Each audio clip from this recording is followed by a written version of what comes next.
Jialin Yang, senior ideas writer at the New York Times, joins me now. Her latest piece, Political Violence Isn't New, but Something About This Moment Is. Jialin, thank you so much for being here. You have paid attention, reported on all of these high-profile shooting incidents in the last decade plus. The through line that I've identified really comes from your analysis. It's despair, right?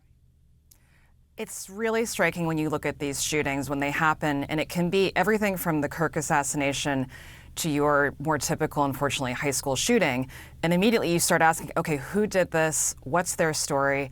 And it's just so striking over so many years of working with reporters on these pieces that you more often than not, find a young man who is socially isolated, struggling to hold down a job. You know, you just saw with Dallas last week, the more we find out about this guy, he was spending thousands of hours playing video games even in recent weeks. And they're not, in these cases, leaving a trail of, online writings where they're very political. In the Kirk case, that suspected killer did not even vote in the 2024 election. So it just makes you think there's something else going on. Certainly these are political acts of violence. They have political ramifications that are quite serious for our entire society. But when you begin to look at the individual people, I think the story just gets so much more complicated. I'm not looking to excuse any of the politics either. It's not a dodge. I'm just suggesting that we look more deeply at what's really going on here. And something you made me appreciate and realize, and I don't even like to say their names, so I'll put it this way.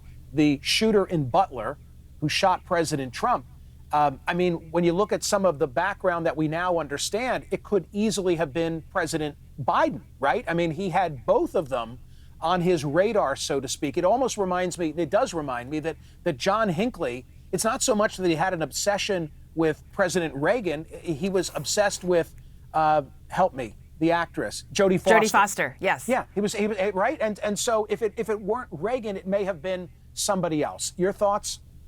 I think the Butler assassination attempt is really important to look at. I have colleagues at the New York Times who a year later, they were thinking, this is still a weird case. Like, how did this guy really nearly murder President Trump? As we all know, just by centimeters, essentially. And what's astonishing is that when you go back, and these reporters did, and you go digging, you interview everyone you can find, total cipher.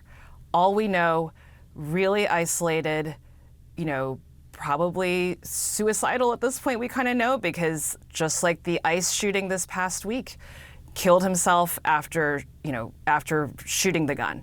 So again, I would say that case is really important for us to understand, right? The president was nearly killed in the height of a political campaign. And in that one, again, total mystery what happened. The political shooters really do seem, and in my opening commentary, I put them in the same category as the school shooters. What parallels, what differences do you see? I think what you see as a parallel is, people who appear to be fundamentally lost. You see, again, the Dallas shooting, the more we learn about this guy, can't hold down a job.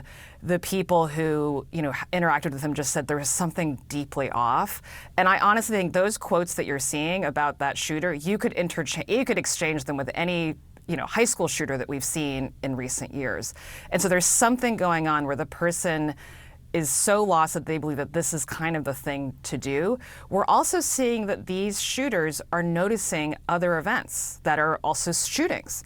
So they're sometimes looking up other people who've become essentially infamous for doing this. These are people whose names we would never have heard of otherwise, and they kind of go out in this blaze of violence, and suddenly we are aware of their existence. Again, we can never fathom what is happening inside these people's minds. Obviously, something is incredibly disturbed, but there's something where they are, kind of lost. No one knows who they are. No one maybe even notices them, and they suddenly do this thing that demands attention. And we've seen that with the shootings at schools as well. And Jialin, it also puts an additional onus on law enforcement, I imagine, because if it were as simple as some of the politicians are seeking to make it, that it's coming from this direction, no, it's coming from this direction, and it's organized and so forth, if it were that, then law enforcement could infiltrate whomever the perpetrator or their group might be. But how do you know who's going to be next if the origin is an individual with despair? This part seems terrifying to me, honestly. This is not the Weather Underground. This is not the KKK, right? These are not people who are showing up at meetings. They're not participating in political campaigns. And suddenly they burst into view. And I think you're right. If you're at the FBI and you're trying to prevent the next one, I'm not entirely sure where you would begin. Your analysis is great, by the way. I don't know if you have a return monitor, but there's my print copy all marked up because I just thought it was so rich with data. And the debate is lacking in data, which you bring to the table. So thank you. Appreciate you being here. Thanks for having me. Okay, your reaction via social media. Follow me, by the way, in the world of X, okay, or subscribe to my YouTube channel, and that's how your comment gets up on the screen. Retired Florida trucker Frank. In the current political violence, the bullets are flying in one direction, left to right. Okay, retired Florida trucker Frank. That's just not true. It's just not true. And again, let's talk data. Go look at the ADL. Go look at Cato. Cato has a great analysis on this. Or listen to Robert Pape from the University of Chicago, because I find each of them to be credible sources, and they've crunched all the numbers. And the bottom line is it's coming from all sides. It's coming from all sides. I want to know what you think. Go to my website at smerconish.com. Answer today's poll question. What is more of a cause of political violence by young men, ideology or mental health?